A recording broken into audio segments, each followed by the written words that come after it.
Vamos a orar a nuestro Dios, mis amados hermanos.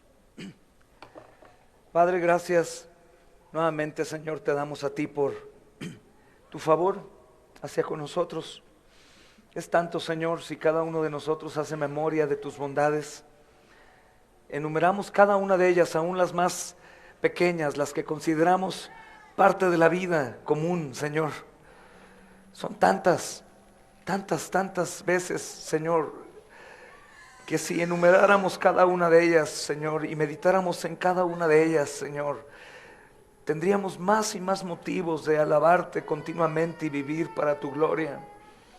Tus bondades son nuevas cada mañana. Tu favor y tus dádivas, Señor, no meritorias, son siempre nuevas, Señor. Te pedimos perdón juntos como un cuerpo por nuestros pecados. Te pedimos, Señor, te pedimos perdón por no amarte sobre todas las cosas y personas siempre, por no amar al prójimo como a nosotros. Te pedimos perdón por robar tiempo, salud, nuestra propia vida, Señor, que ha sido comprada a precio. Te pedimos perdón, Padre Santo, por cada pensamiento, palabra, obra, comisión o omisión, Señor amado, que teniendo aún conocimiento de justicia y de verdad, deliberadamente, Señor, lo hacemos. Te pedimos perdón, Señor, por ser más estrictos con nosotros, Señor, con los demás que con nosotros mismos, Señor. Te pedimos perdón, Padre Santo, también por no juzgar con santo juicio y porque en ocasiones, amado Señor, ponemos más la mira, Señor, en el prójimo que en nosotros, Señor. Te ruego, Padre, que esta tarde nos ayudes no únicamente a estar en este lugar, gozar de la comunión en este lugar, sino de atesorar, Señor, y de entender el privilegio tan grande que tenemos, Señor, por poder ser expuestos a tu palabra, tener comunión con aquellos, Señor, que han sido comprados a precio, Señor, y también, mi Dios, que serán llevados a tus pies por el evangelio predicado. Gracias por cómo estás tratando con los niños, cómo les estás enseñando, Padre Santo, a comportarse en el lugar de reunión, aunque son niños. Es algo milagroso y lo atribuimos a ti, por supuesto, Señor. Te pido que sigas capacitando a los papás para que sean diligentes, que corrijan a tiempo y que enseñen a sus hijos, Padre Santo, a honrar tu palabra desde temprana edad, como algunos ya lo han hecho y estamos cosechando fruto de esa disciplina, Padre. Gracias por los jóvenes tan preciosos que tenemos, por los servidores, mi Dios bendito.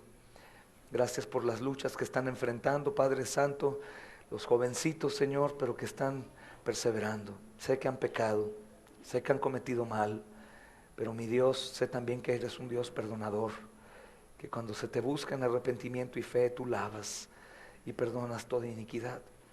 Gracias por los matrimonios que están emprendiendo la batalla diaria y a pesar, Señor, de las luchas que se enfrentan, están venciendo, Señor. Gracias también por la mujer sola, el hombre solo, que están batallando con eso, Señor, pero que te han tomado a ti como su única necesidad y que estás ayudándoles, Señor, a poder salir adelante, Padre. Te pido que ayudes, envíes ayuda, envíes bendición, Señor, envíes vida eterna, Padre. Te rogamos, mi Dios bendito, por los hermanos que están hoy en comunión con nosotros por tu palabra a distancia. La familia en Melaque, Padre Santo, la familia en Tamaulipas, la familia en Monterrey, en Morelos, en Kansas, en Texas, los preciosos hermanos en Señor San José, mi Dios bendito, en Los Ángeles, en Colombia, los hermanos en Alemania y el resto de hermanos, Señor, que están aún, Señor, en lugares con otro horario, Señor. Te pido por mi hermano Juliano, ahí, Señor, en donde él se encuentra en Alemania, y mi hermano René y su familia, Padre, en Roma. Te rogamos, Padre Santo, Señor, por ahora, esta semana, por Irak, los obreros allá, la iglesia allá, Señor. Te pido, Padre Santo, Señor, que tú guardes sus pensamientos y aún sean capaces de sufrir, Señor, a causa de tu nombre, firmes. Te pido, Padre Santo, para que los obreros, nosotros, los misioneros, pastores, las familias, no tengamos, Señor, en poco aprecio lo que significa el ministerio, Señor, sino por el contrario, podamos ser de ejemplo a los demás, Señor. Gracias por los ancianos, por los hermanos que están aquí entre nosotros, a pesar de sus padecimientos. Gracias por esta preciosa familia en la fe. Oramos en Cristo, mi Dios, por tu ayuda oportuna. Amén y amén. Hermanos amados, tomen un minuto para relajarse un poco, saludando a los hermanos que están a su alrededor. Tienen algunos una semana que no se ven, no porque estuvieron de viaje, sino porque no vienen en la semana.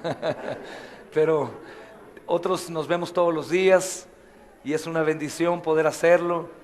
Gracias, hermana. ¿Sí saben quién es o no? ¿Y esas cabezas quiénes serán? ¿Las de los dormidos acaso? Qué bonito, ¿no? Hermana Evelyn, gracias, de verdad. Lo voy a enmarcar y lo voy a colocar en un lugar ahí en la oficina de la iglesia. Gloria a Dios. Hermanos, estamos entrando a un nuevo capítulo, ¿sí se acuerdan o no? ¿Qué capítulo, niñas? Capítulo 7. Capítulo 7 del Evangelio según San Lucas.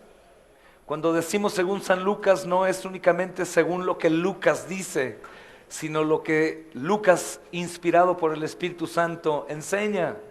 Es un evangelio maravilloso, hermanos. Lucas particularmente enseña la misericordia del Dios hombre, el Dios encarnado, para con los gentiles. Es decir, para contigo y conmigo. Yo sé que algunos vienen de algunas doctrinas, hermanos, en algunas congregaciones que les enseñaron que éramos nosotros judíos o del pueblo de Israel y la bandera de Israel y todo eso. No, lo siento, no somos judíos, no somos el Israel nacional. Podríamos decir que somos el Israel espiritual, porque es el pueblo escogido por Dios. No tienes que ir a Israel para ser parte del pueblo de Dios. No te frustres por haber nacido en México y comer frijoles y nopales y no pampita de allá de Medio Oriente. No, no, no.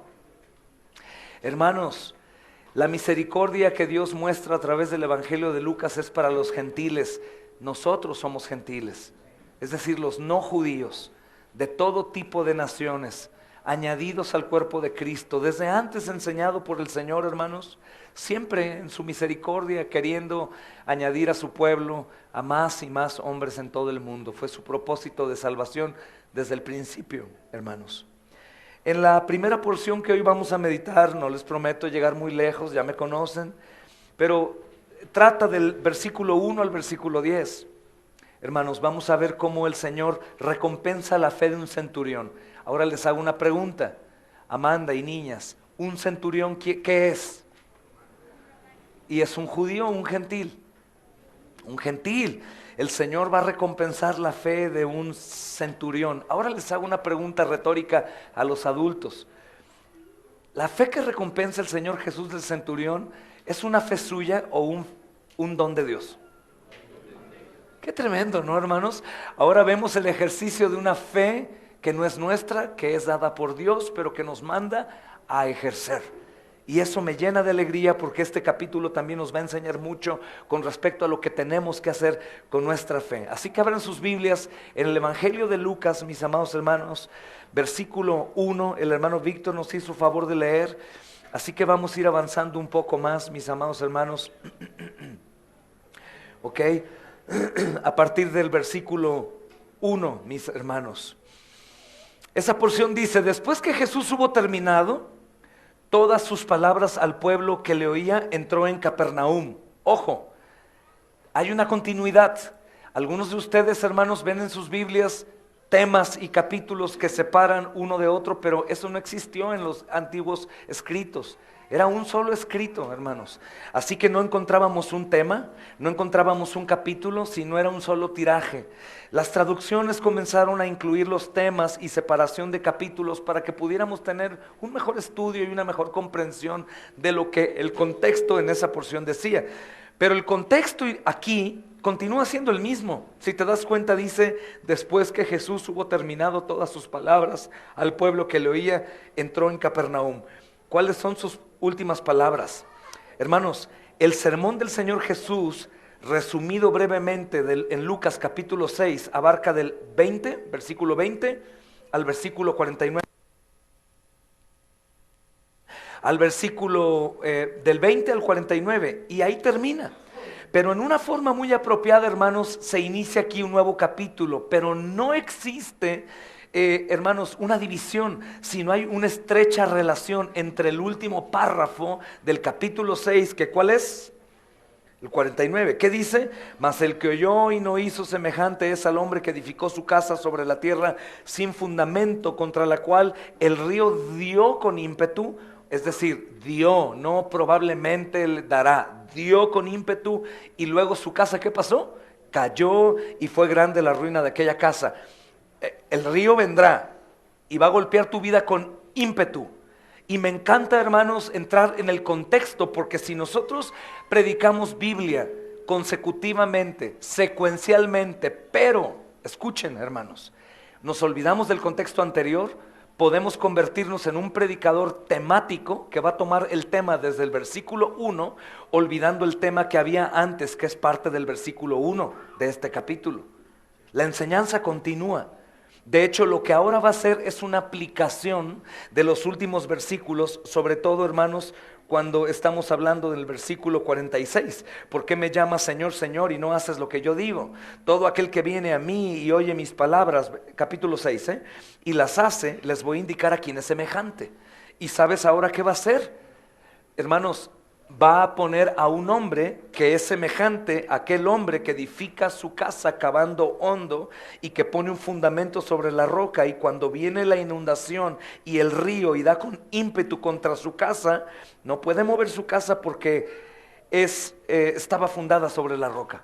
Nos va a hablar ahora de ese hombre en vivo y a todo color, la personificación de una persona que edificó su casa sobre la roca. Me encanta, hermanos. Es como si yo te preguntara esta semana, hermano, esta semana tú tuviste oportunidad de poner en práctica lo que estudiamos la semana pasada. La pregunta que ahora hacemos es, ¿pusiste en práctica la enseñanza del sermón pasado? ¿Esta semana edificaste tu casa sobre la roca? ¿Evadiste discusiones innecesarias? ¿Guardaste tus ojos? ¿Guardaste tus oídos? ¿Buscaste al Señor en momentos de necesidad y de debilidad o no? ¿Tuviste caídas? Sí, pero te levantaste poniendo los ojos en Cristo. Ahora, hermanos, en esta sección nos va a enseñar un hombre. Y es un hombre, hermanos, que aparentemente no es parte del pueblo de Dios, y sobre todo para los judíos, pero sabemos que es un elegido de Dios, hermanos. Y hay una relación entre el último párrafo, te decía, del capítulo 6 y el primer párrafo del capítulo 7. De hecho, es una triple relación. Pongan atención los que les gusta estudiar junto conmigo, porque hoy voy a tener un estudio bíblico y un sermón a la vez. Número 1, hermanos, la relación geográfica, es decir, se supone que la distancia que había entre el escenario del sermón de la llanura y Capernaum, donde el Señor Jesús ahora está, no es grande. Es prácticamente inmediato. Termina de hablar y ahora va a Capernaum. Es, número 1, geográfica, ¿ok? La relación. Número 2, cronológica. ¿Saben lo que es cronológica, niñas? Cronos, tiempo. Hay un tiempo ahí, hermanos. Dice justamente, hermanos, cuando Lucas escribe, después que Jesús hubo terminado todas sus palabras, entró en Capernaum. Probablemente quiere decir poco después o casi de inmediato. Entonces, si bien es verdad que la palabra aquí se traduce después, es indefinida, pero dice inmediatamente, prácticamente de inmediato. Y si la palabra aquí se traduce, hermanos, de la forma correcta, hay muchas razones para creer que es un periodo corto. Aunque podríamos decir que fue largo, pero en este caso no hay razones que el periodo, hermanos, intermedio es muy grande, sino que es de inmediato. Entra a Capernaum, eso quiere decir que está cerca, incluso, hermanos, más de lo que nos imaginamos. Y es interesante porque acuérdense que en un sentido todavía es el cuartel general de nuestro Señor Jesucristo. Es su cuartel general. Sin embargo, hermanos, la relación también no únicamente es geográfica, cronológica, sino también es temática. Porque el tercer punto, hermanos, que vamos a ver aquí, es la conexión que hay entre el Evangelio de Lucas en el último párrafo del capítulo 6, que es el Señor Jesús hablando, hermanos, en forma muy elocuente por medio de la parábola de la fe, ¿no? Y esto, hermanos, es muy importante hoy, hermanos, porque en esta parábola de la que el capítulo 6 habla, es una fe inquebrantable, tal como una casa fundada sobre la roca. Y es una fe no especial de ciertos hombres en particular, porque el catolicismo honra la fe de ciertos hombres por sus sacrificios, pero el cristianismo honra solamente al dador de la fe. Así que esto me llena de aliento mi corazón, por mí, por ti, porque podríamos tener la fe del centurión en el momento que nosotros queremos ejercerla. Podemos hacerlo, hermanos, podemos hacerlo. Así que ruego a Dios que ores por ti. Ora por mí, porque puede ser una de las enseñanzas más importantes de nuestra vida, porque sin fe es imposible agradar a Dios. Y sin fe es imposible vencer la batalla. La fe de la que está hablando aquí, hermanos, que es fundada sobre la roca, es auténtica. De modo, hermanos, que cuando se escuchan las palabras del Señor Jesús, hermanos, estas no tienen que ser desestimadas, sino puestas en práctica. Y si no son desestimadas, es que no pones en cuestión. ¿Será, no será? ¿Será verdad? ¿No será verdad? Porque en ese momento tú ya estás edificando mal. Porque nosotros creemos a la palabra de Dios porque es la palabra de Dios. Y creemos en los milagros de Dios porque son los milagros de Dios. Y creemos en las advertencias de Dios porque son las advertencias de Dios. Aunque mi carne, mi corazón y los demás digan lo contrario. El hombre dice, hay que ver para... Y nosotros no andamos por vista, sino andamos por fe. ¿Y qué es pues la fe? La certeza de lo que se espera, la convicción de lo que no veo. Pero ¿por qué crees entonces? Tu fe es ciega. ¿Has escuchado que digan eso del cristianismo? Yo muchas veces, yo les digo, estás muy equivocado. Mi fe no es ciega, mira, te estoy viendo. Hazme un ojo, hazme un corazón, un músculo que lata no sé cuántas millones de veces a lo largo de una vida y que no se canse, que no se pare. Haz un organismo como el tuyo. Por favor, hazme un sol. Hazme una luna, haz algo como lo que podemos comer, hazlo. No es una fe ciega, por favor, eso sería absurdo. El ateo no existe, el ateo desea negar a Dios porque sabe que está en problemas, pero cree en Dios, por eso lucha con Él. Si no sería más que un loco, alguien que lucha con alguien que no existe, ¿no? Así que, hermanos, la fe de la que habla la Biblia dada a los creyentes es una fe auténtica. Y ojo, podríamos una y otra vez decir, edifiqué sobre la arena, pastor. Yo te diría, ¿y por qué, hermano? ¿Por qué? ¿Por qué construirías una casa mal hecha desde el cimiento si ahí va a vivir tu familia? ¿Por qué, hermano? Si ves que el techo va a caerse en cualquier momento, ¿por qué no lo arreglas? Pues porque eres incrédulo, porque no amas a los tuyos. ¿Por qué, hermano? O de plano no crees en la palabra de Dios, y ese sería un problema grande. Así que, hermanos, la fe es auténtica y esta fe viene por el oír y el oír viene por... Así que cuando estamos expuestos a la palabra de Dios, lo que tenemos que hacer es escuchar la palabra de Dios. Por eso una y otra vez, aunque algunas mamis se desesperan, hermanos, insisto, cuiden a los niños, abracen al niño, una palmadita en la pompi. Ay, hermanos, están bien cachetoncitas, no les duele tanto, pórtese bien. Guarde silencio, es la palabra de Dios. Por eso despertamos al hermano. Hermano, ¿le traigo un café? ¿O cómo le ayudo a que no se pierda de la palabra de Dios? Porque la fe viene ¿por qué? ¿Y el oír por qué? O sea que el que no escucha la palabra, hermano, no crece en fe, no tiene fe. Y el alimento de la fe es la palabra de Dios. Y como es la palabra de Dios, ¿tengo duda de la palabra de Dios? No, la verdad es que sí, mi corazón duda, mi corazón llega a pensar, pero ¿cómo será posible? Sí, mi hermano, porque estamos en condición de caída. ¿Puede, niñas, el hombre obedecer perfectamente la palabra de Dios? Porque me puedes responder, ¿desde cuándo? ¿Qué más?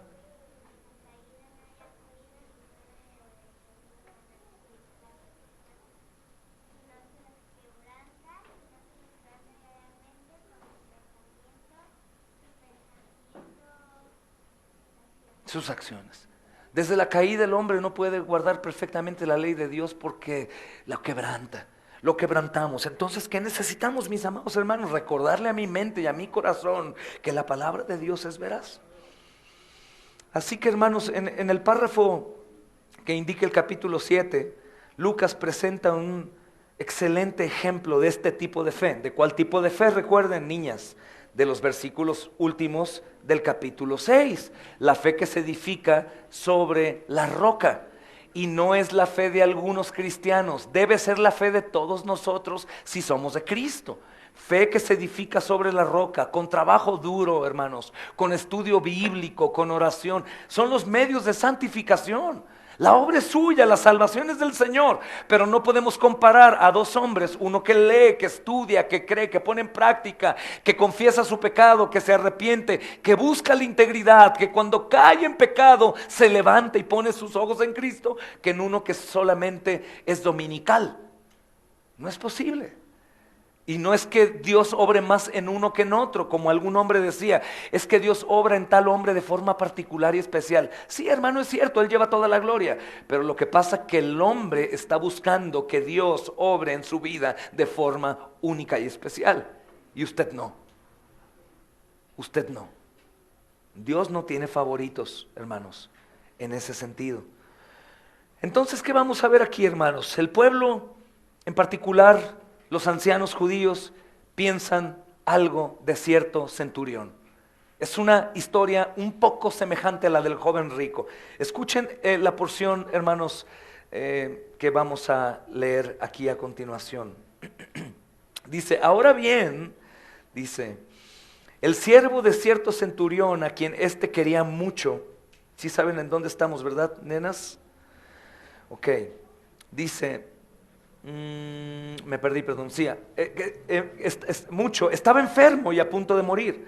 Habiendo oído acerca de Jesús, el centurión le envió los ancianos de los judíos rogándole que viniese y sanase a su siervo. Cuando estos llegaron a Jesús, le suplicaron insistentemente diciendo, es digno, pongan entre comillas ahí en sus notas, es digno de que le concedas esto, el favor, porque ama a nuestra nación, porque ama a nuestra nación y nos edificó la sinagoga. Así que Jesús fue con ellos. Qué tremendo poder, hermanos, interpretar este texto a la luz de las obras. Porque las narraciones de este milagro, hermanos, por ejemplo, en Mateo capítulo 8, versículos 5 al 13, dice que el Señor Jesús sana al criado del centurión. Dice también esta porción que es una concordancia. Al entrar Jesús en Capernaum, se acercó un centurión y le suplicó. No hay discrepancia aquí, ni tampoco error, hermanos, con Lucas 7. Lo que sucede, y no deben obviamente confundirse con la que sucede en Juan 4:46, con otro centurión, hermanos. ¿Por qué uno dice que van los ancianos y en el otro dice que van el centurión mismo? Bueno, hermanos, tal vez Mateo está resumiendo la historia. A fin de cuentas, cuando un mensajero va y lleva un mensaje, ¿quién es el que lleva el mensaje? El mensajero. ¿Pero el mensaje de quién es? Del que lo envía. Así que trata de no discutir con la palabra y decir, ¿y por qué aquí dice que Jesús fue y aquí dice que son los ancianos? Porque es lo mismo. Cuando nosotros vamos a un lugar a predicar el evangelio, la palabra dice que recibe al Señor mismo. ¿Ok? Así que bueno, hermanos, hay otra historia en Juan 4:46 que no es la misma, porque aquella historia tiene que ver con el hijo de un oficial del rey o de un centurión también. Y esta tiene que ver con el centurión y su siervo, hermanos. Y sitúa, por ejemplo, Juan en Caná, ¿ok? Y en Lucas 7 el Salvador está en Capernaum, igual que en Mateo 8, 5 al 13. Pero bueno, enfocándonos en el 7, hermanos, vemos que este centurión de la historia de Lucas y de Mateo es un oficial al servicio de Herodes Antipas. Estamos leyendo el libro del mártir de las catacumbas y hay un oficial de este calibre más o menos que ya cayó a los pies de Cristo. ¿Cómo se llama este oficial? Marcelo. Lo vamos a ver en el cielo. Era un guardia que fue enviado a asesinar cristianos y cuando entró al lugar en donde los cristianos se ocultaban, termina convertido al cristianismo, hermanos, por el evangelio. Así que sí existen las personas que al ver la vida íntegra de los creyentes pueden comenzar a ser persuadidos, hermanos, mas no salvados, pero sí persuadidos por el testimonio. Esas iglesias o lugares en donde en lugar de predicar la palabra, predican testimonios. El Señor me sanó, el Señor hizo esto. Lo único que hacen es que no convertidos sigan al Señor, ¿para qué? para ser ricos, sanados, prósperos, pero no para ser salvos. El centurión está buscando de forma especial al Señor, no por salvación como tal. Mas sin embargo nos va a enseñar, hermanos, que si hay algo de eso en su corazón puesto por Dios. Porque si alguien cree que una persona puede resucitar a un muerto, yo pienso que también cree que puede salvarlo de su muerte. ¿Estás de acuerdo?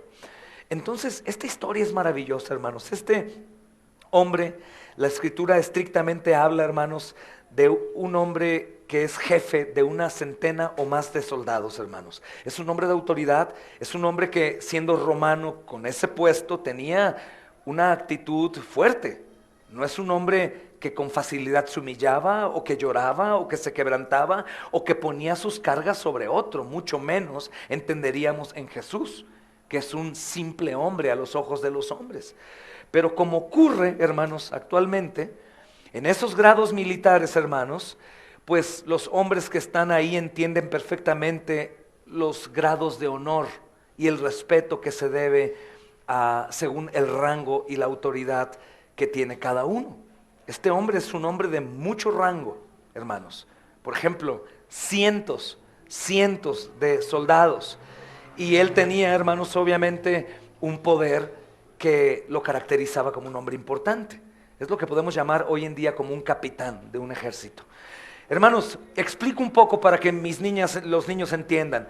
Los centuriones generalmente eran hombres con muy buena reputación, aunque se les haga extraño. Aquellos que han escuchado la doctrina de la depravación total, en cuanto llegan al conocimiento de las doctrinas de la gracia, piensan que depravación total quiere decir que no existe ninguna persona que pueda manifestar virtud o hacer algo bueno en el mundo. Eso no quiere decir depravación total. Depravación total quiere decir que el hombre no podría jamás llegarse a salvar por sí solo. No puede. Él está incapacitado de lograr su propia salvación ni haciendo buenas acciones y obras. ¿Ok? Pero depravación total no quiere decir depravación absoluta. Es decir, somos como animales y nos comemos y nos matamos todo el día. Si tú te preguntas por qué entre los grupos delictivos no se matan todos los días entre ellos y duermen y todo eso, o en las discotecas o bares nocturnos donde la gente se emborracha, se droga, todo el tiempo no hay muertos, es porque su depravación es total, no absoluta. De lo contrario sería como perros con rabia, comiéndose entre ellos y ya nos hubiéramos muerto todos. ¿Ok?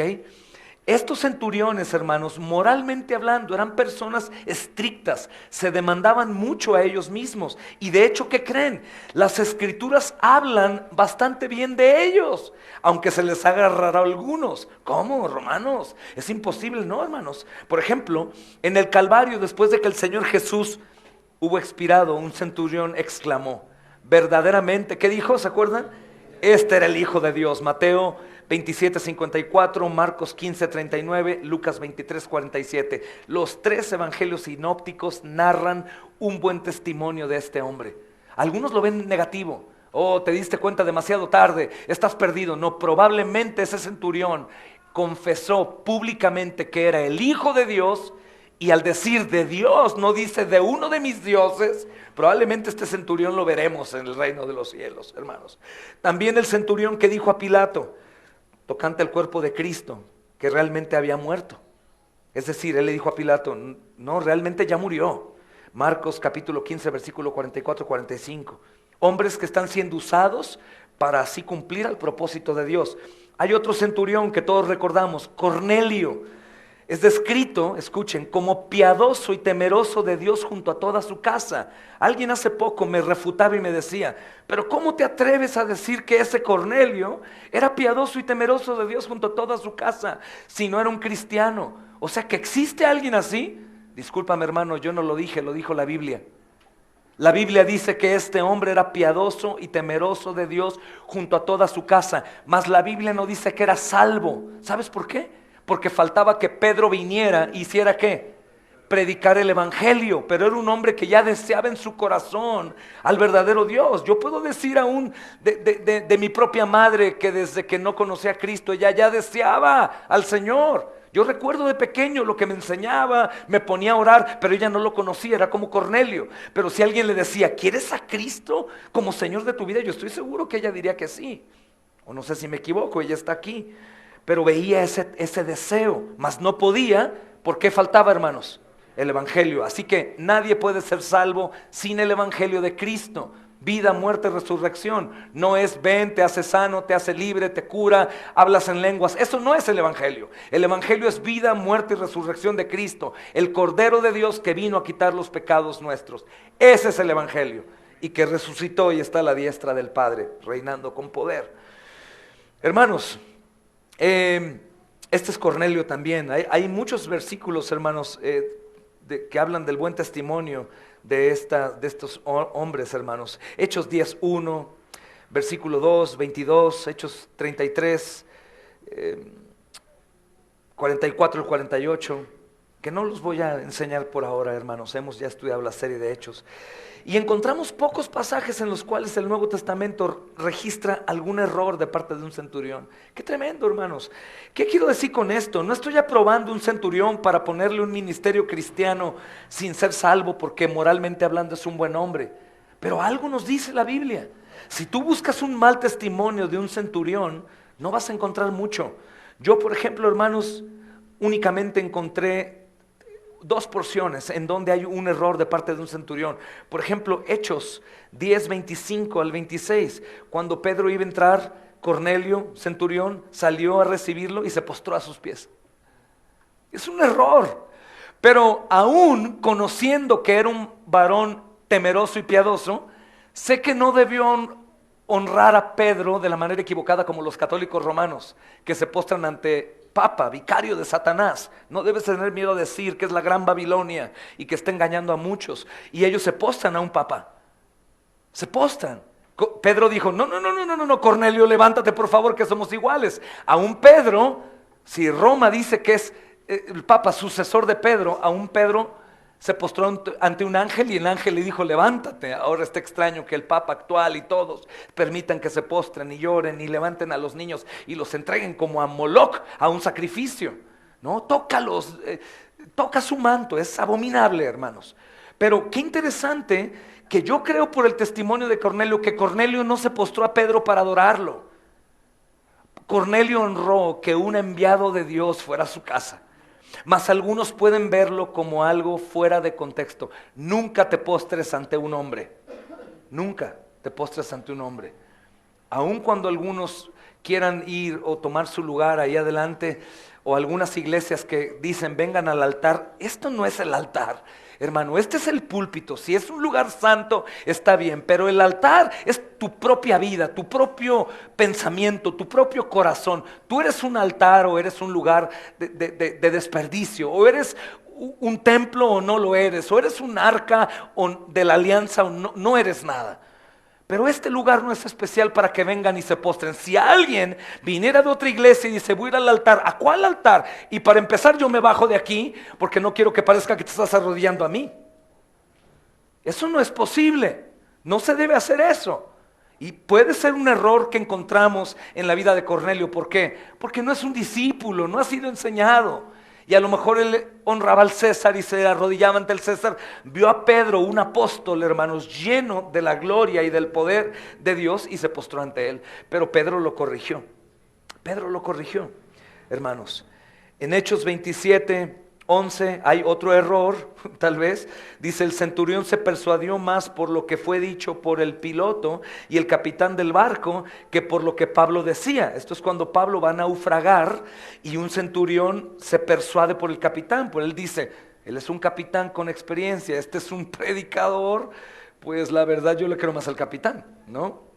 Hermanos, pero incluso este centurión, Julio, tenía buena disposición hacia Pablo. Si leemos el capítulo 27 de los Hechos y versículo 1, dice, cuando se decidió que deberíamos embarcarnos para Italia, fueron entregados a Pablo y algunos otros presos a un centurión de la compañía Augusta llamado Julio.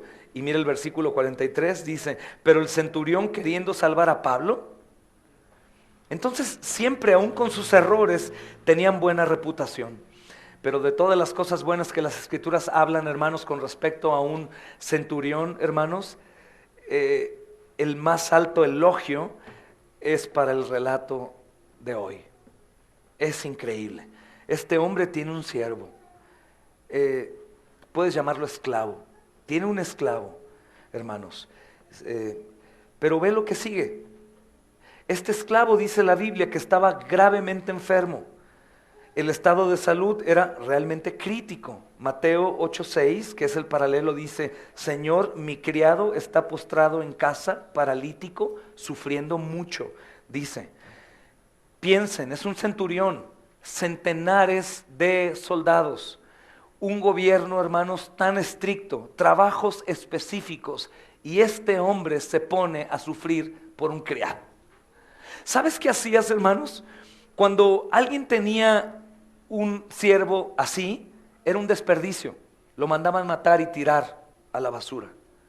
Así, a la fosa común. Este hombre no va a ser justificado por su buen corazón, pero es un hombre que el evangelio, la vida de los creyentes ya ha empezado a impactar su vida. Su corazón comienza a ser tocado. Es lo que yo llamo la fe inicial. Es cuando viene aquí una persona que no es creyente y ya te creyó y vino. Está en la iglesia tan bonita, tan bonita. Pura gente tan linda, de verdad. ¿No? Ahí no hay hipócritas, te lo prometo, de verdad, ven. Y llegan acá por primera vez, ¿no? A nadie le timbra el teléfono, siempre lo apagan en el culto, ¿no? Pero bueno, hermanos, pero él es un hombre que comienza a ver la vida de los creyentes, la vida de la gente que está ahí, hermanos. Él tiene misericordia porque es un siervo que ama y le tiene, hermanos, gran aprecio y quiere que él sea sanado. Ahora, qué interesante, hermanos. Si es acaso un caso de parálisis progresiva, como con espasmos musculares que comprometen su sistema respiratorio, perdón que hable en términos médicos, pero investigaba qué tipo de caso era el que él tenía, podía ser eso. Era como un tipo problema en sus nervios que podían llevarlo a que sus pulmones se colapsaran, estaba muriendo. O si era a lo mejor tipo algo que lo hizo que se torciera, polio, no lo sé, hermanos. Si lo era, según el informe de Lucas, hermanos, lo que dice el médico es una enfermedad que había llevado a ese siervo a los umbrales mismos de la muerte. Está sufriendo, está muriendo. Ahora, hermanos, ¿hay alguna esperanza de recuperación? Médicamente parece que no. Está ya muriendo. Y más, hermanos, la ciencia no estaba tan avanzada como hoy. Pero el centurión sabe de alguien. Así que sí hay esperanza, claro que hay, porque el centurión había oído acerca de Jesús.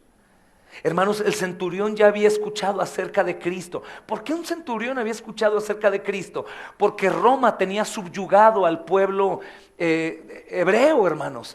Y siendo así, ellos se enteraban de cualquier cosa. Si salía un predicador, de inmediato iban con el gobierno y anunciaban: vi un predicador, vigílalo, si causa revuelta, páralo antes de que haya un problema. ¿Por qué ellos no querían revueltas? Porque las visitas del emperador tenían que ser constantes y todo tenía que estar en orden. Todo tenía que estar en orden. Por eso sus leyes eran tan estrictas, hermanos, y sus castigos eran tan severos. Aún leyes romanas en algunos países se siguen teniendo como leyes vigentes, hermanos. Eran buenas leyes las que ellos tenían. Así que este hombre ya escuchó, hermanos, y lo que él va a hacer es creer que hay un hombre que está haciendo obras poderosas, hermanos, y que puede que le haga caso a pesar de que él no es parte de su pueblo. Así que él oyó de Jesús y fue. Oyó del gran médico y lo que había hecho por otros, así que él fue y le suplicó para que se mostrara, hermanos, en este milagro, suplicándole por misericordia hacia su siervo. Este hombre lo que hace, hermanos, es algo que debemos hacer todos nosotros: poner todo nuestro corazón en súplica, porque, hermanos, él nos ama muchísimo, como sus siervos, como suyos. Hablaba con alguien acerca del pecado. El pecado tiene, como hoy decíamos, la intención de destruir a la persona, llevarlo a un camino de hipocresía, fingimiento, empezar a vivir la vida miserable como un enfermo, autoconmiserarnos: todo trata de mí, todo soy yo, todos son mis problemas, y lo que estoy presentando es como si Cristo no hubiese hecho una obra completa en mí, ¿no? El que batalló con el alcohol continúa luchando en contra de la tentación del alcohol, pero no cree que el alcoholismo ya lo llevó Cristo en la cruz. El que luchó con el desprecio, el abandono, los golpes, las drogas, la prostitución, el homosexualismo, continúa. Ay, es que a veces como que otra vez y llega. A ver, ¿de qué tipo de sanidad estás hablando? ¿Tenías un tumor en tu cabeza y tomaste una aspirina? No sigues con el tumor. Pero lo que tú recibiste fue un sacrificio sustituto. Lo que tú recibiste fue una nueva sangre. Tú ya no eres más víctima, tú ya no eres más enfermo, tú ya fuiste sanado absolutamente por las llagas del Señor. Entonces es bueno recordar, hermanos, y este centurión tiene este tipo de fe que cree que ese hombre, hermanos, recibe y que con misericordia obra, así que pone todo su corazón en su súplica porque ama mucho a su siervo. Mas fíjate qué inteligente es este hombre. Él sabe que no es parte del pueblo, hermano.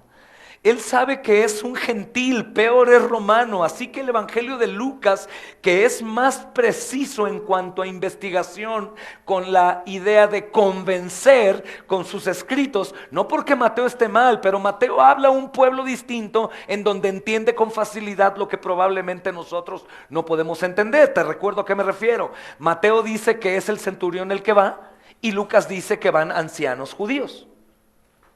No hay una contradicción. Lo que pasa es que Mateo dice, si estos ancianos van y son hombres de fe, estos ancianos van en el nombre del centurión y hablan por él. Así que exenta al centurión, exenta a los ancianos y pone al centurión. Pero no hay una contradicción.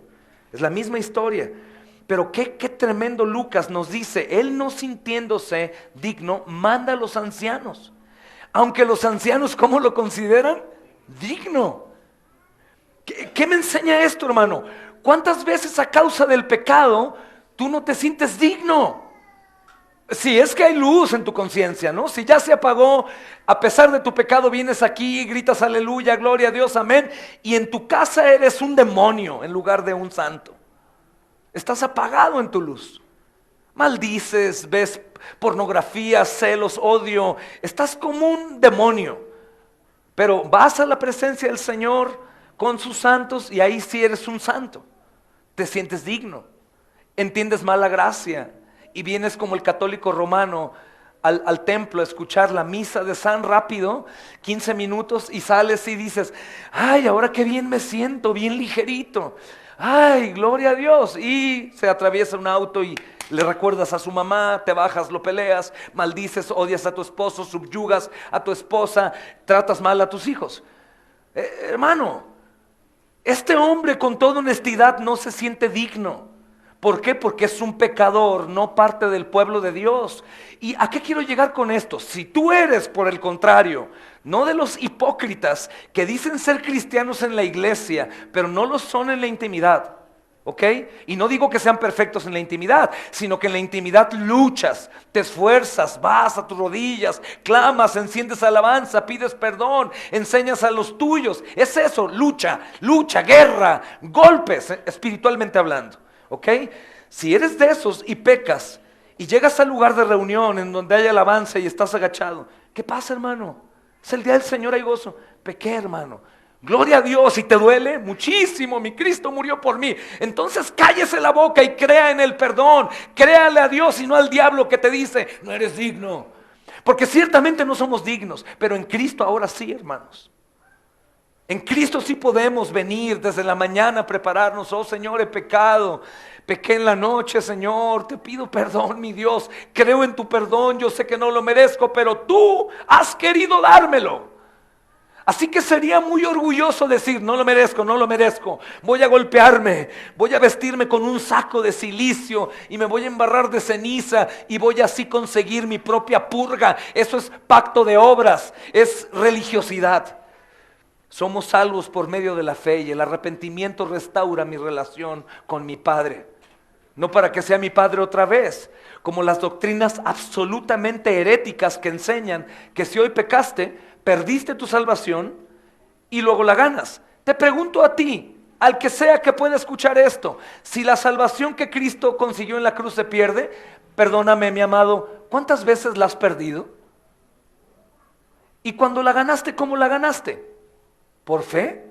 ¿Cómo si la ganas por fe se pierde por obras? No sería una salvación por fe, no sería un regalo de gracia, y ¿sabes qué? No sería una salvación. Sería, hermano, una obra. Con un solo sacrificio ha hecho para siempre perfectos a los escogidos. Y añade, no me acordaré más de tus pecados y transgresiones. ¿Por qué? ¿Por qué? Ahora, hermano, ¿esto invita al pecador a seguir pecando? ¿Quién se atrevería a pisar al Hijo de Dios después de conocer su sacrificio? Esta es una doctrina que otros enseñan. Puedes pecar, hermano, Él te libró. No es cierto, puedes pecar, claro, porque caes en pecado, pero no debes de pecar. Debes luchar. Este centurión, hermanos, a pesar de que tiene buen testimonio, no se siente digno, hermanos. Según Mateo, entonces, el centurión va y le informa al Señor Jesús de esta crisis, hermano. Y por otra parte, nuestro evangelio dice que este oficial envía a algunos ancianos de los judíos con la petición: ven y sana a mi siervo. Qué inteligente. Él no envía a cualquiera, no envía a otros romanos, no envía a sus soldados. ¿A quién envía? A unos judíos. Ustedes sí pueden. Algún día me dijo una persona: ora por mí, hermano, el Señor te escucha más a ti que a mí. Es algo así como el centurión. Ora tú, Él también te escucha a ti. Él te escucha a ti. Pero él no se sentía limpio, digno delante de la presencia. ¿Sabes qué es lo que le faltaba, verdad, hermano? El evangelio. El evangelio te hace sentir puro aun cuando has sido la persona más impura. Qué bendición que una prostituta que se dio cuenta de lo que hacía y cómo vivía, lo repugnante de su vida, de su cuerpo, el daño que se hizo a sí misma, escuche: hijita, estás lavada de tus pecados, ya no tienes más suciedad en ti, te amo, levántate, eres una joya para mí. Hermano, qué gozo tan grande. A un asesino, a un ladrón, el perdón del evangelio es maravilloso. A él le hacía falta eso. Era un hombre que deseaba, pero le hacía falta la buena nueva, hermanos. Y esto es maravilloso. Hermanos, ven y sana a mi siervo, es la palabra que él usa. Y esto no es una contradicción, hermanos, porque él pudo haber hecho ambas cosas, tanto lo que Mateo dice como Lucas. Y por otra parte tenemos una explicación más simple, hermanos, de que él fuera atrás de los ancianos, como se hizo conocer la petición del Señor Jesús. Puedo imaginar que, a ver, vayan, ahí está, yo voy por acá, me voy escondiendo. No creo que me vaya a recibir a mí, vayan ustedes. Probablemente, pero les ruego que no entren en debate con estos dos textos de la misma historia narrada en diferentes perspectivas, hermanos. Pero Lucas, que es el que nos compete, dice que los ancianos fueron, hermanos, más que simples transmisores de un mensaje. Del mismo modo, hermanos, que a través de ellos el centurión intercedía por su muchacho, los ancianos a su vez, si te fijas, interceden por el centurión diciendo: él es digno de que le concedas esto. Ahora, ¿por qué los ancianos hicieron esto? Porque eran religiosos. ¿Y el religioso qué dice? Seguramente ya se ganó el cielo. Es aquella discusión que te platicaba de madrugada. Yo estaba durmiendo y escuché dos jóvenes que estaban platicando en la calle, y entre casa y casa hay, no sé, 8 metros de distancia. Estaban en medio de la calle en la madrugada y decían: hombre, tu abuelita, la verdad, ya se ganó el cielo, porque es que tu abuelo siempre fue muy malo con ella, y ella, mira, hasta su último suspiro estuvo con él soportando golpes y ofensas. Ya se ganó el cielo. No, ya se lo ganó. ¿Es tan buena ella? Pues salí, hermanos, en short y en playera, y le dije: estás equivocado, ni tu abuelita, ni tu abuelo, ni tú van a poder entrar al reino de los cielos por sus obras antes, si no se arrepienten y creen en Cristo. Pero los ancianos van a decirle: mira todo lo que ha hecho. Y fíjate en dónde le quieren picar, en la costilla a nuestro Señor, hermanos. Le dice: hermanos, ama nuestra nación. Él no es como otros centuriones que no nos aman. Él ama nuestra nación. ¿Y qué crees? Edificó nuestra sinagoga. Edificó nuestra sinagoga. En una de las traducciones, hermanos, antiguas, nos hace creer que en ese momento Capernaum solamente tenía una sola sinagoga. Entonces es doble gancho, porque lo que ellos están haciendo es decir: él fue el que pagó la sinagoga donde tú has predicado, donde tú has hecho milagros, donde tú ya has estado ahí. Qué increíble, ¿no, hermanos? Si esta deducción es correcta, hermanos, la relación entre el Señor y este centurión pues se hace más estrecha, porque descubrimos que la construcción de este lugar de adoración, hermanos, pues fue usada ya por el mismo Señor. en donde mostró poder y milagros. En Lucas 4, 31 al 37, están en esa sinagoga, si es que es la única. Había sido financiada por ese oficial. Estaban tratando de aplicar un pecado que estudiamos hace tiempo de un hombre llamado Simón. ¿Cómo se llama?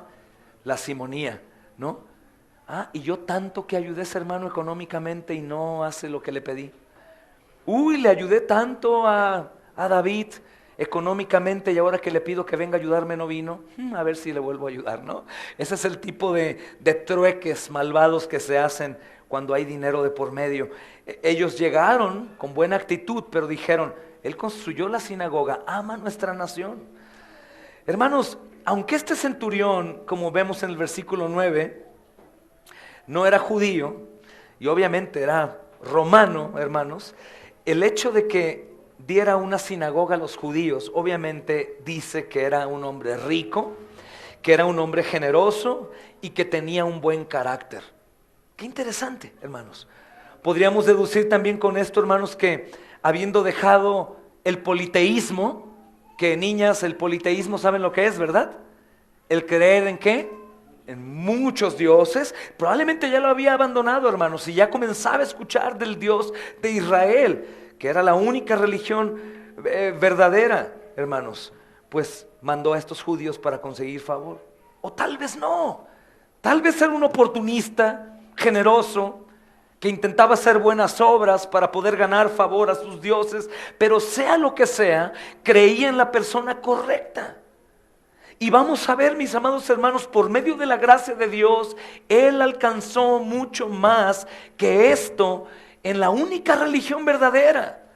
Él supo, hermanos, en la fe en Jesús, que podía suceder algo como lo que otros no pueden creer que pueda suceder. Probablemente, mis amados hermanos, nos confundimos, pero el Señor lo ha explicado antes.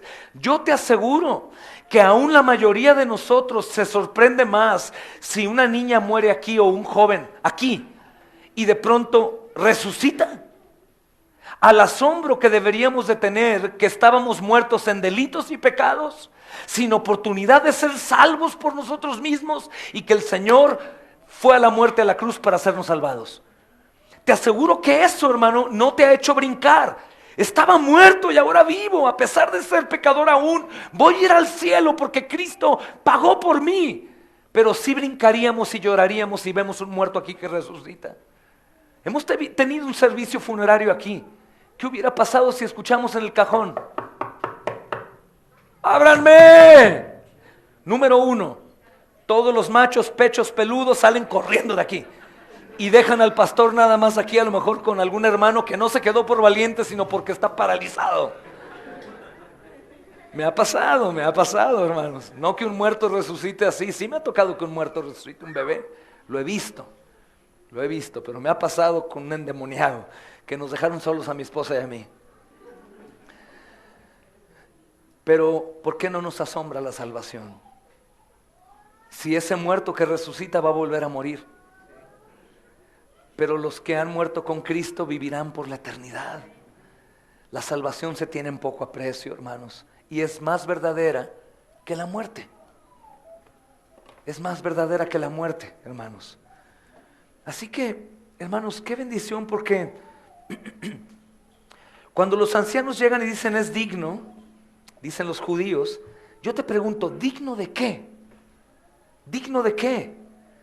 Hermanos, cuando llevamos nosotros elecciones para diáconos o para ancianos, ahora hicimos una votación, la membresía, y ya estamos en agosto por ordenar diáconos. Y estábamos pensando, y yo leí algunos escritos de gente inocente que decía, creo que él es digno del ministerio porque ha hecho, se ha esforzado, ha empujado la van que teníamos antes, él es digno. Error. Es error. ¿Por qué? Porque tú estás creyendo que por sus méritos es que él puede ser digno. Es lo mismo que hicieron los ancianos. Por eso hay requisitos que no hablan de los méritos como tal, de hacer cosas, sino de un carácter en la persona. Un carácter natural en la persona, que requiere esfuerzo, por supuesto. Pero ¿digno de qué? Pónganse a pensar. Podríamos nosotros también invitarlo a comer, porque es un centurión generoso, hermanos. Nos construyó un lugar de reunión. Bueno, nos regaló un terreno, nos construyó el lugar de reunión, puso bocinas, puso el aire y diríamos, qué bonito, lo único que le falta es Cristo. Error también. Porque probablemente, hermanos, lo que él quería hacer era conseguir favor de Dios de una u otra forma, porque le faltaba ¿qué?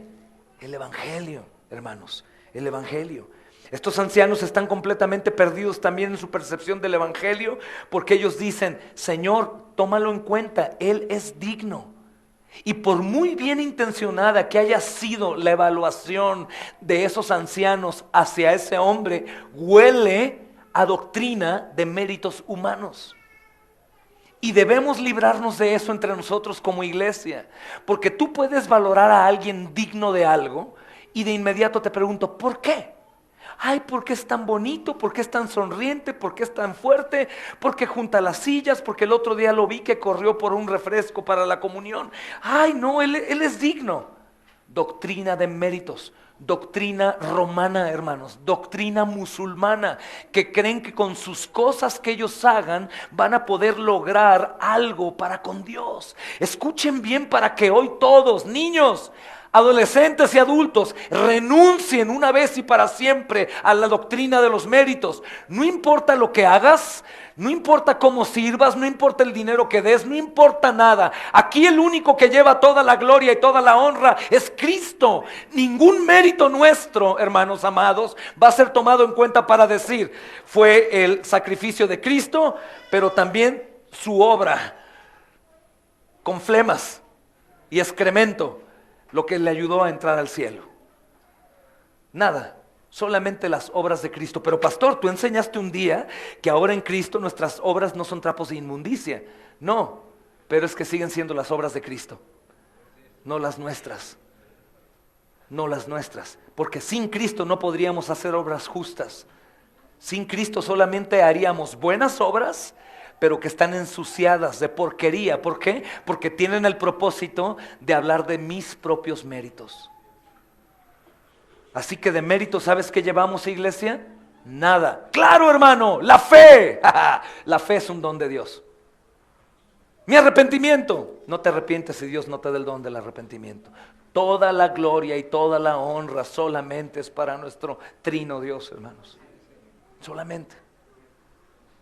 Eso también da descanso, hermanos. Da descanso. Así que, hermanos, ten presente en que si así hablan los ancianos de los judíos, hermanos, también podemos hablar así de alguien o alguien de nosotros.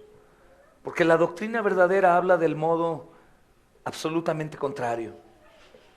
Por ejemplo, vayan a algunos textos que son joyas. Lucas 18:13, hermanos. Escuchen con atención.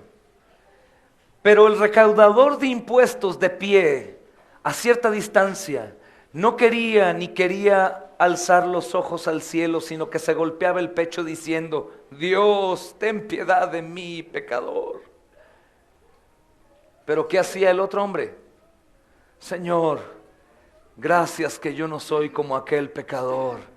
Gracias que soy, Señor, mejor. Son como estos lobos rapaces que se han introducido a la iglesia, que son intocables.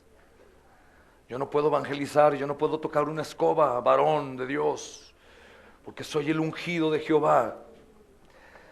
Yo soy importante. Nada, hermanos, aquí en la iglesia nadie vale más que nadie. Solo tenemos diferentes ministerios. En el matrimonio no vale más el hombre que la mujer. Error. Tenemos diferentes ministerios. Todos los hijos de Dios son joyas a sus ojos y todos tienen el mismo valor. Imagínate que tienes el mismo valor de Juan el Bautista para Dios. ¡Wow! No el mismo galardón, definitivamente, pero sí el mismo valor, hermanos. Miren Romanos 3:20. Lo que un piadoso hace, ¿verdad, hermanos? Porque por las obras de la ley ningún ser humano será justificado delante de él, pues por medio de la ley viene el conocimiento de pecado. Así que estos ancianos dijeron, velo, nos ama nuestra tradición, hizo la sinagoga. ¿Tú crees que no lo merece? No, no lo merece, no lo merece. Versículo 24 del capítulo 3 de Romanos. Todos son justificados gratuitamente. Romanos 3:24, todos son justificados gratuitamente por su gracia, por medio de la redención que es en Cristo Jesús. Hermanos amados y amigos, definitivamente hay entre nosotros gente no salva. Escúchenme bien, porque tú sabes si eres salvo o no. Número uno, no te confundas. Es que mis obras dicen que no soy salvo, no he hecho nada. Acabo de explicar eso. La salvación no se consigue por obras. Yo te estoy hablando por lo que el Espíritu Santo dice a tu mente, a tu corazón. Lo que tú amas, en lo que tú te deleitas, lo que buscas. Si no eres salvo, hoy puedes ser salvo. ¿Cómo puedo tener la seguridad? Si tú te sientes convencido de que eres un pecador, que conociste un falso evangelio, que fuiste engañado, que eres un pecador que merece el infierno, y que si hoy Dios decide quitarte el aliento de tu corazón, mueres y vas a un juicio, y en ese juicio sin abogado vas enviado al infierno. Pero Dios es bueno, pero por eso, porque es bueno, no te puede mandar al cielo, te mandaría al infierno. Y podrías morir hoy mismo. No quiero que mueras, no quiero que salgas y choques, no quiero que esta construcción vieja de 30 años caiga. Una viga de esas nos mata en 2 segundos a toda esta hilera, y de hecho está una sobre cada cabeza de cada línea. Volteaste a ver. Pero mi amado, si tú hoy te arrepientes y vas a Cristo y le dices: Señor, he sido un mentiroso, hipócrita, inmundo, Señor, soy un falso creyente, y aún quiero que mis cosas las vean, las reconozcan. Perdóname, renuncio a mi propia salvación de obras. Sálvame por las llagas, Señor, de tu cuerpo en la cruz. Eres salvado. Eres salvo, caray. Y no te preocupes si es de convicción genuina. No eres salvo y sales como los que creyeron que eran salvos porque tocan una canción romántica y les dijeron: pasen aquí enfrente. ¿Y quién siente bonito en su corazón? Yo. ¿Y sabes la oración del pecador? No, repítela: Señor, te doy permiso que hoy entres en mi corazón. Te doy permiso que hoy entres en mi corazón. Sé tú mi Salvador, y Señor, sé tú mi Salvador. Yo le pregunté: ¿por qué lloras? Porque se me acabó el dinero, mi esposo me dejó. No por su pecado. Un montón de gente que hizo esa oración no lloró por su pecado y porque Cristo murió como un animal maldito en la cruz en su lugar. Lloró porque querían o necesitaban o estaban solos o tenían dolores. Por eso alaban, escuchan y hacen todo para ellos. Ayúdame, platicaba con un hermano en la oficina: ayúdame, sáname, dame, bríndame. Esa no es la salvación. Cuando tú lo buscas por lo que es necesario, que es la salvación de tu alma, tú serás transformado en toda tu manera de vivir. Si no, no. Lo buscaste mal. Yo les he dicho, hermanos, que nacieron en una familia cristiana, no cristianos. Nací cristiano, naciste pecador, no naciste cristiano. Sí, porque mi papá ya era cristiano, sí, pero tú no. Desde el vientre de tu madre eras un pecador. Escúchame, y probablemente tú creíste convertirte a Cristo por una mala doctrina, y tú dijiste recibir a Cristo en tu corazón. ¿Cómo? Probablemente Él quiso entrar, pero no pudo porque era de piedra. Él tiene que quitar ese corazón podrido y poner uno de carne en donde Él pueda habitar. Y eso se consigue con la humillación y buscarlo por mis pecados, no por nada más. Si tú lo hiciste, derriba esa casa, cámbiate de terreno, cava hondo, pon una roca que es Cristo y comienza a edificar ahora que es tiempo. Porque si no, tú y tu casa, si fueron enseñados con esa doctrina, irán al infierno, mi amado. Lo siento mucho. Pero aquí está la verdad. No es por méritos, así que no es por una oración. Pero Romanos 10 dice que sí, que todo el que confesare a Cristo, ¿verdad?, con su boca y creyera con su corazón que Él es el Señor, será salvo. Sí, tú eres un romano, tú eres una romana, Meli, y esta es una espada y soy un romano, y te digo: confiesa a Cristo o enciende el incienso y cree en César como Dios.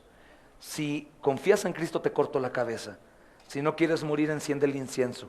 Eso es confesar a Cristo con mi boca, creyendo con mi corazón, y no con una música romántica al frente, con locuras que está convirtiendo, hermanos, cada vez más el cristianismo en un circo. Y Dios lo está permitiendo para nuestro propio juicio como iglesia. Y tenemos la responsabilidad de hablar la verdad. Mira lo que dice Romanos, hermanos, entonces 3:24. Gratuitamente, pecador, ven a Cristo hoy. Eres justificado gratuitamente, pero pequé 10 veces, yo pequé 1000. Todos somos justificados gratuitamente por su gracia, por regalo inmerecido, por medio de la redención que está en Cristo Jesús. Mira Efesios capítulo 2, versículo 8. Porque por gracia son ustedes salvados por medio de la fe. Y esto no procede de ustedes, es un regalo de Dios, no procede de ti. Porque ni tú lo buscaste, Él te buscó. Miren Filipenses capítulo 3, versículo 4 al 9. Aunque yo mismo podría confiar también en la carne, si alguno otro cree tener motivo para confiar en la carne, yo mucho más, dice Pablo. Circuncidado a los 8 días de nacer, del linaje de Israel, de la tribu de Benjamín, hebreo de hebreos, en cuanto a la ley fariseo, en cuanto al celo perseguidor de la iglesia, en cuanto a la justicia de la ley, hallado irreprensible. Pero todo lo que para mí era ganancia lo estimo como pérdida por amor a Cristo. Y aún más yo estimo como pérdida todas las cosas en vista del incomparable valor de conocer a Cristo, de conocer al Señor. Hermanos, y ser hallado en Él, no teniendo mi propia justicia derivada de la ley, sino la que es por la fe en Cristo, la justicia que procede de Dios sobre la base de la fe. No tiene que, dice, si hay alguien que quiere decir que ha hecho mucho y que es famoso, bueno, ahí tenemos a Juan el Bautista y tienen al apóstol Pablo, y ambos renuncian a sí mismos para creer en su Salvador como el único. Eso da aliento al pecador, por supuesto, hermanos, porque si no es por obra, si es por fe gratuitamente, ¿quién tiene oportunidad de salvación? Todo aquel que lo busque, sin importar tu pecado. Todo aquel que lo busque sin importar el pecado, porque puede la sangre de Cristo más que cualquier pecado. Así que, hermanos, pues dice la palabra que según Mateo 8:7 en este paralelo, Jesús fue con ellos. Y es una frase, hermanos, en verdad bastante breve, pero ¿cuánto significado? ¿Por quién va? ¿Por un gentil romano que aún los judíos están presumiendo que merece? Pero mira la misericordia del Señor, hermanos. Dice, iré y lo voy a sanar. Él no rechaza este ferviente pedido. Y no dijo, ¿por qué no hicieron con tiempo esta petición? Oigan, ¿qué no saben lo ocupado que estoy para que ahora me llamen? No. ¿Quién es? Un gentil que construyó una sinagoga y que ama a la nación de Israel, dile que no me importa y derriben esa sinagoga. Ahora ustedes judíos religiosos, ¿qué creen que voy a aceptar sus obras para ir a sanar a su siervo? De ninguna manera, no, hermanos. El Señor recibe a estos religiosos que creen que la salvación es por obras y recibe a otro hombre que va en contra justamente del judaísmo. Lleno de misericordia, Él no rechaza este pedido. Él no te rechaza a ti si tú lo buscas. Sé que entre nosotros tiene que haber 2, 3, 4, 5, 6 almas turbadas por su pecado, que dicen por mí, no soy digno. Ya lo sé, hermano. Y el Señor también lo sabe, pero Él decidió amarte sin importar lo que hagas, lo que seas, lo que digas. Él no dice para Él sí, porque Él trabaja mucho, pero para mí no. Ay, hermano, tú trabajas tanto, pero yo no trabajo nada, yo no. Dile a Satanás que se calle la boca y dile, sí es cierto, soy perezoso, no hago esto, no hago el otro, tengo salud, no la uso, tengo dinero, pero no lo doy, tengo fuerzas, pero no las ejerzo, pero aún así Cristo me eligió para salvación. Lo siento, Satanás. No le saques la lengua ni pelees con él, más bien que Dios lo reprenda, pero... Lo siento mucho, tienes razón, pero aún así el Señor me ama. Me ama con su vida y vida eterna. Nunca dejará de amarme. Él tiene misericordia, hermanos. Iré y lo sanaré. Él viene y te sana. Y no hablo de tu salud. Si te sana, gloria a Dios. Yo creo que puede sanar. Tenemos gente aquí que ha sido sanada milagrosamente. Pero yo prefiero estar enfermo y morir, ir al cielo, que estar sano y ir al infierno. Si Él quiere sanarme, alabado sea su nombre. Si Él quiere sanar los ojos de Miguel, que lo sane y creemos y lo vamos a alabar. Pero si no sana los ojos de Miguel, hermanos, el Señor ya ha sanado su problema para con Dios. Le ha dado un corazón nuevo y en el cielo verá la gloria de Dios en la faz de Cristo por la eternidad. Alabado sea nuestro Señor, hermanos. Así que el Señor no rechaza a nadie, hermanos. Y este hombre solicitó, directa o indirectamente, según Mateo, Lucas, hermanos, pero no es judío, de hecho representa la opresión, el odiado poder romano. El Señor pudo haber dicho, no voy a hacer nada.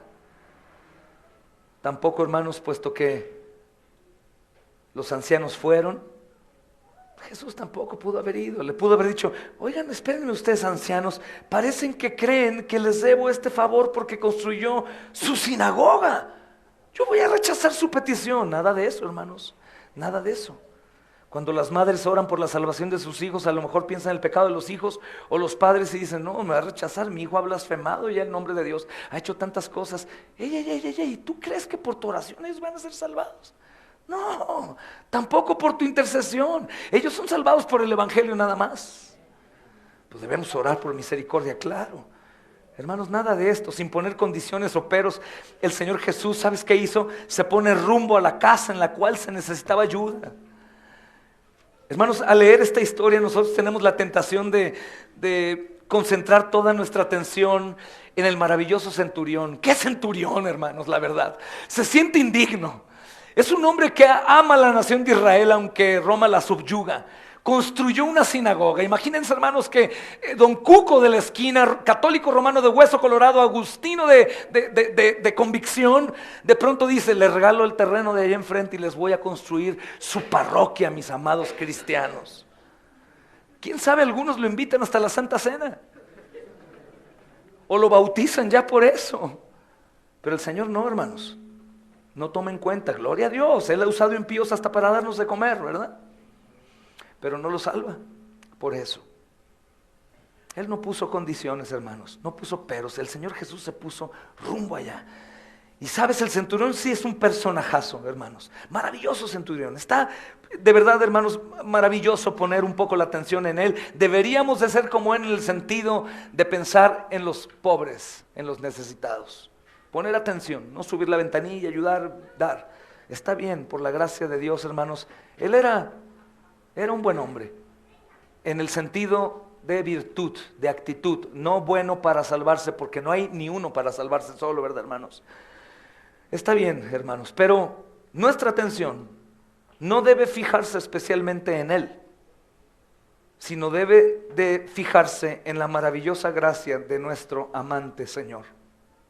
Solamente en él, solamente en él.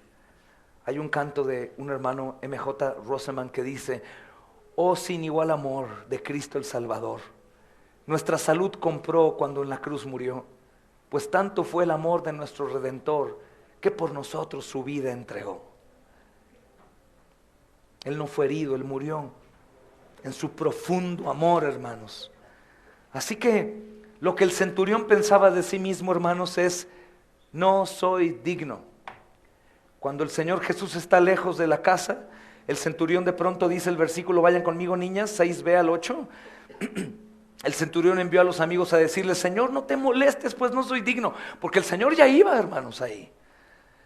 Ahora resulta algo interesante recordar, la unión hipostática. Las niñas ya saben, los jóvenes ya saben, los estudiantes del seminario ya saben qué es unión hipostática.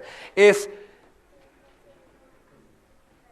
la persona humana y la divina. Jesús es 100% hombre, 100% Dios. No se licuó. No es como un hombre licuado con Dios, no, es 100% Dios, 100% hombre en una persona. ¿Ok? Un cuerpo que estará por la eternidad con nosotros, hermanos. Siendo Dios, hombre. Eso enseña. Así que como hombre, hay cosas que Él por supuesto no hace, que solamente puede hacer como Dios. Porque la historia narra que Él va. Y por supuesto hay una enseñanza y el Padre pudo dotarlo en ese momento y decir, no, ahórrate el paso. Desde aquí de una vez, ahora mismo. Pero todo tiene un porqué, mostrarnos la naturaleza humana del Señor. Lucas lo ha estado enseñando desde el principio. Cuando fue de niño a la sinagoga y ahí aprendía y asombraba. Era un niño que crecía en sabiduría. Un niño 100%, pastor, 100% hombre. ¿Lo pellizcaba y le dolía? ¿Qué crees? Claro, por supuesto. No se aferró a ser igual a Dios, sino que Él se despojó de sí mismo. No despojó su deidad, sino que la sometió voluntariamente toda su vida al Padre. Sufrió en la cruz como hombre. Así que ahí va, hermanos, dice la siguiente porción, que el centurión dice: no soy digno de que estés bajo mi techo, por eso ni siquiera me consideré digno de venir a ti. Y le dice el centurión: escuchen, pero di la palabra y mi muchacho sanará, pues yo mismo soy hombre puesto bajo autoridad, con soldados a mis órdenes, y les digo a uno: ve, y ¿qué hace? Va, y al otro: ven, y viene, y a mi siervo: haz esto, y lo hace. Hermanos, él es digno, como dijeron los ancianos. No, eso dijeron los ancianos porque miraban sus obras y era asombroso. Construyó la sinagoga, ama a nuestro pueblo, pero alguien que hace eso no se sentía así.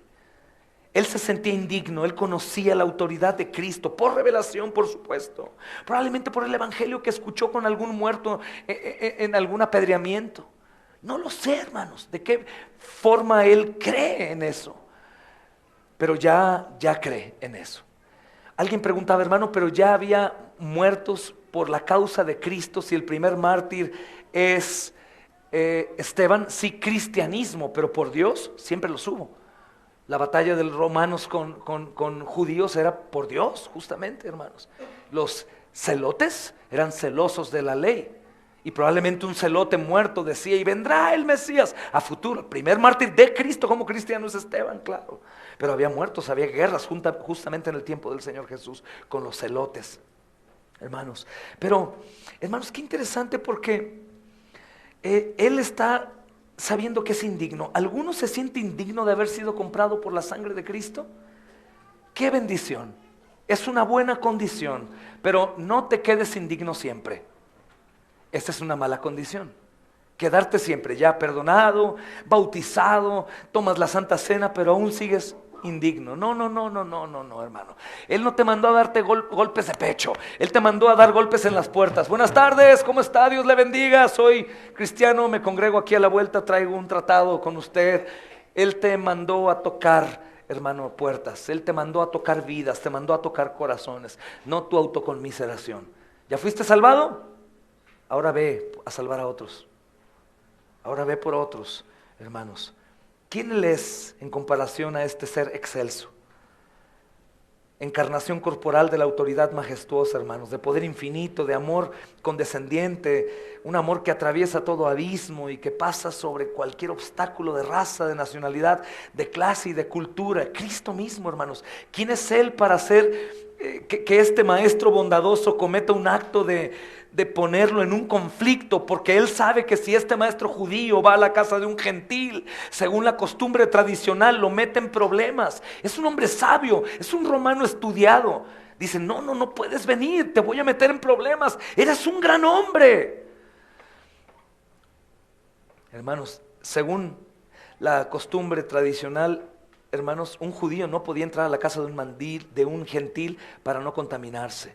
Hechos 10:28 dice: entonces Pedro les dijo: ustedes saben que no es lícito para un judío asociarse con un extranjero o visitarlo. No era lícito, hermanos. Juan 18:28. Entonces llevaron a Jesús de casa de Caifás al pretorio. Era muy de mañana y ellos no entraron al pretorio para no contaminarse y poder comer la Pascua. Sin embargo, hermanos, como deja ver Lucas con claridad, la dificultad con que tropezaba el centurión no tenía que ver con su preocupación de no poner al Señor Jesús en un aprieto a causa de los escrúpulos de los judíos rituales. Porque si esto hubiera sido todo, hermanos, el oficial pudo haber agregado: como no quiero que te contamines ceremonialmente, como yo no quiero que seas inmundo por entrar a mi casa, mejor yo voy a ti, me voy a acercar a ti. No, hermanos, el acercarse a él no era suficiente para que le pudiera hablar. Lo que dice en cambio es: ni siquiera yo me considero digno de venir a ti. Ni vengas a mi casa, ni yo puedo ir a ti. Y esto es evidente, hermanos. Es un pobre de espíritu, es un menesteroso. Él se considera a sí mismo como un leproso, probablemente como tú, que no te sientes digno de hacer lo que Dios te manda hacer por tu condición actual. Claro que no, mi amado hermano, no eres digno. Tal vez tú te consideras a ti mismo pobre, tan vil, tan despreciado, aún sucio, que no haces lo que debes. El Señor lo sabe, hermanos. El Señor lo sabe. Pero Pero la verdad, hermanos, él está profundamente convencido de la insignificancia cuando se compara con el Señor Jesús. Por tanto, hermanos, el Señor Jesús va a obrar. Él dice: di la palabra de curación. Eso es todo lo que hace falta para que Él se recupere. Gloria a Dios. Y mira lo que nos enseña teológicamente el centurión, hermano. Di la palabra. Cuando el Señor te dijo a ti perdonado, ¿sabes qué quiere decir? Perdonado. Cuando el Señor Jesús te dijo que eres redimido para siempre, ¿sabes qué quiere decir? Redimido para siempre. Cuando el Señor Jesús decidió comprarte, ¿sabes qué quiere decir? Que no hay devolución, hermano. Cuando el Señor Jesús te dijo: vengan a mí los que están cargados y cansados y yo los haré descansar, ¿sabes qué quiere decir? Ven a Él que estás cargado y cansado y Él te hará descansar. Ven y Él te hará descansar. Así que, hermanos, el centurión, perdonen las dificultades. El centurión, hermanos, va a alcanzar misericordia porque busca justamente al Señor de la manera correcta. Y cuando Jesús, hermanos, lo tiene en esa condición, con ese corazón, le dice: vete, y la enfermedad se fue. Cuando el Señor nos dijo: ven, la sanidad llegó, hermanos. Cuando Él diga, hermanos, al cuerpo, hermanos, del enfermo: sé sano, será sano. Así como el centurión dijo: yo digo ven, vienen, yo digo haz esto, lo hacen. Así, tú dilo, Señor. Y sabes, hermanos, podemos nosotros ser como el centurión.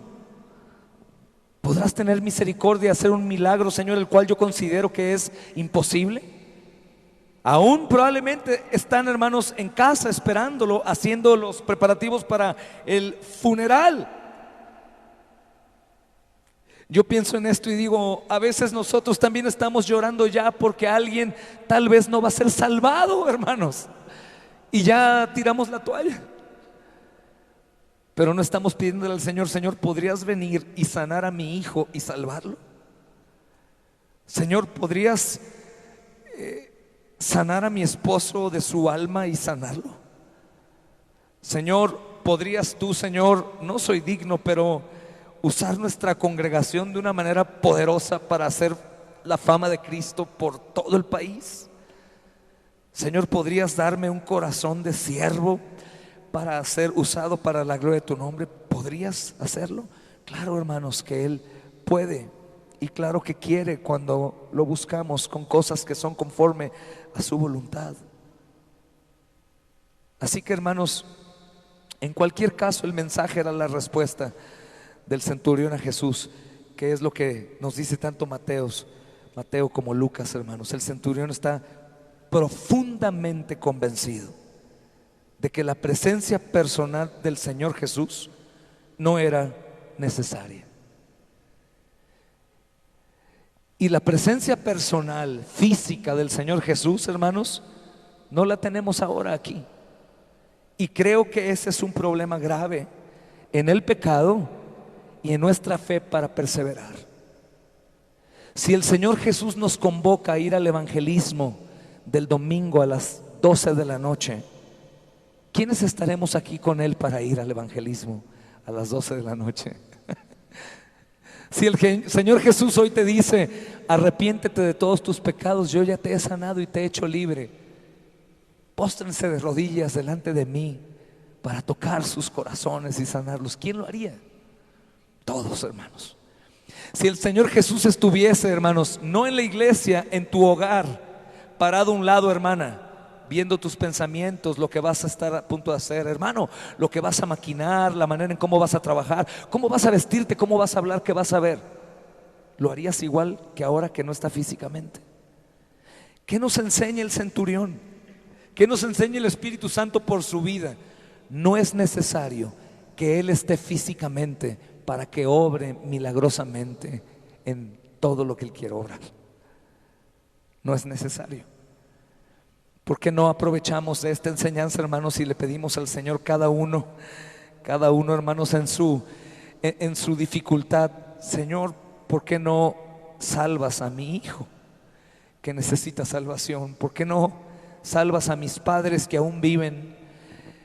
Señor, podrías ir, no soy digno, no vengas, ordena que tu evangelio llegue. Señor, ¿por qué no obras en esto? Y aún atrevernos a pedir en la salud, porque hay más, hermanos, en que pidamos en la salud, en que no pidamos porque creemos que esto no es parte de la sana doctrina. De ninguna manera. Yo voy a un hospital y entro por un enfermito, pero yo volteo alrededor y quiero ir con otro a orar y decir: Señor, imagínate, mi Dios, si tú lo sanas y lo levantas de aquí, imagina a los médicos lo que sucederá.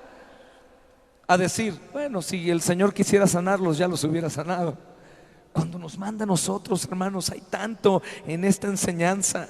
Es tan maravilloso, hermanos, cómo podemos ver, mis hermanos, a un hombre, un oficial, que le dice al Señor: no te molestes en venir. Nosotros, como no más, hermanos, deberíamos de decirle: Señor, no tienes que venir físicamente para obrar, desde tu reino obras. Espíritu Santo, habitas en nosotros. Padre, eres el Dios excelso sobre todo. Una palabra tuya basta para sanar. Hermanos, mientras más reflexionaba el centurión sobre la grandeza del Señor Jesús, mientras más reflexionaba en su excelsa majestad, mientras más reflexionaba en su santidad, su disposición para ayudar, el centurión se sentía cada vez más avergonzado de sí mismo y más convencido de su petición. Él tal vez llegó al punto de decir: es innecesario que venga, ¿para qué vine? Pero tal es la grandeza y el amor de Cristo y su misericordia que el Señor quiso bendecir. Lo que el Señor Jesús, hermanos, pensó de él, ni aún de Israel lo pensó nunca. Y termino en esta última porción. Al oír esto, Jesús se maravilló. Esto me habla de su humanidad.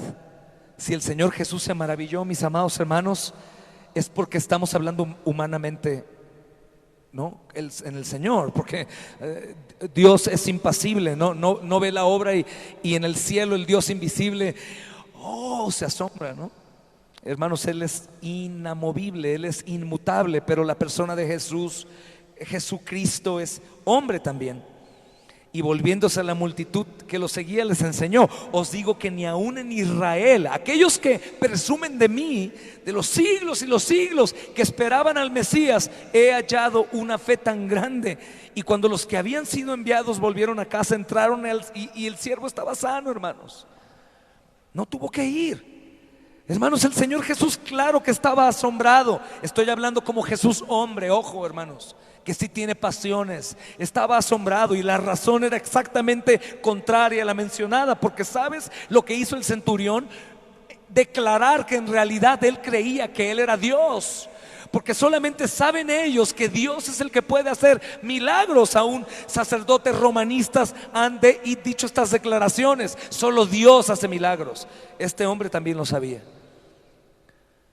Así que él hizo una doble obra: sanidad a su siervo y salvación a este centurión. Hermanos, es lo más probable. Marcos 6:6, hermanos, dice que por el contrario de Israel estaba maravillado de la incredulidad de ellos, pero aquí estaba maravillado de la fe de este hombre, hermanos, de la fe de este hombre.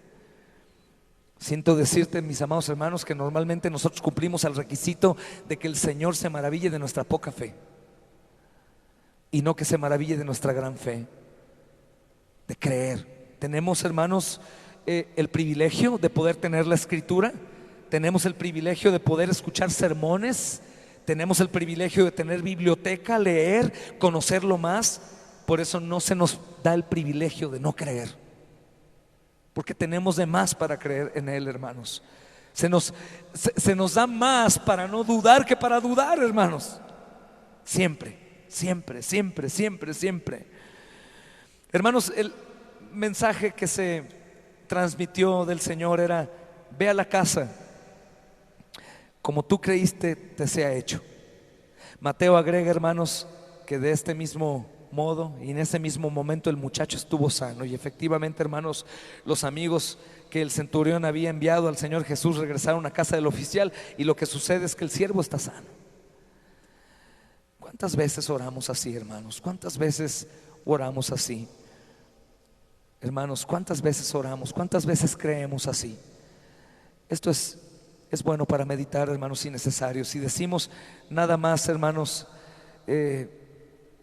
palabras vanas, sin que vengan con un convencimiento genuino, si buscas al Señor en arrepentimiento, pero porque te han descubierto en tu pecado y no porque Cristo fue a la cruz por tu pecado, te descuidas de la lección principal. Si dejas de pedir a Dios cosas que te parecen imposibles, estás haciendo un Dios pequeño en tu mente. Lo que te parece a ti imposible no es imposible para Él.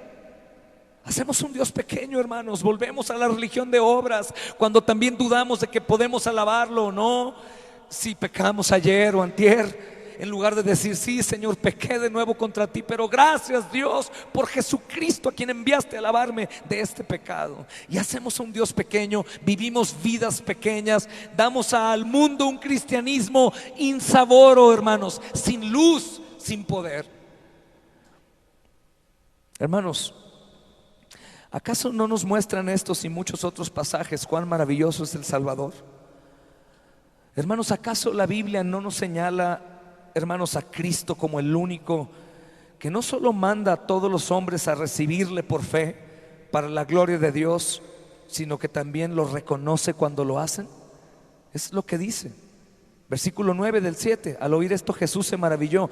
Otras traducciones o parafraseos dicen: Jesús lo honró. Porque la fe es un ejercicio, hermanos, aun cuando sabe que esta fe no es producida por ellos mismos, sino que es un don de Dios. Podríamos decir, como un canto de la hermana Fanny Crosby: un gran Salvador es Jesús mi Señor, un gran Salvador para mí. Lo creo, lo creo, lo creo. Así es como nosotros tenemos que terminar, hermanos amados, este sermón de hoy. Quiero invitarte a que en lo privado, en el silencio, vayas como los amigos o el centurión mismo y pidamos al Señor cosas imposibles para nosotros. Si es de tu persona o de alguien más, a mí no me importa lo que puedan decir de mí. Voy a doblar mis rodillas, y si quieres doblarlas junto conmigo y puedes, vamos a doblar y vamos a clamar en silencio al Señor, hermanos. Padre, recibe esta oración de tu pueblo, Señor.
Porque no hay imposibles para ti, mi Dios bendito, Señor.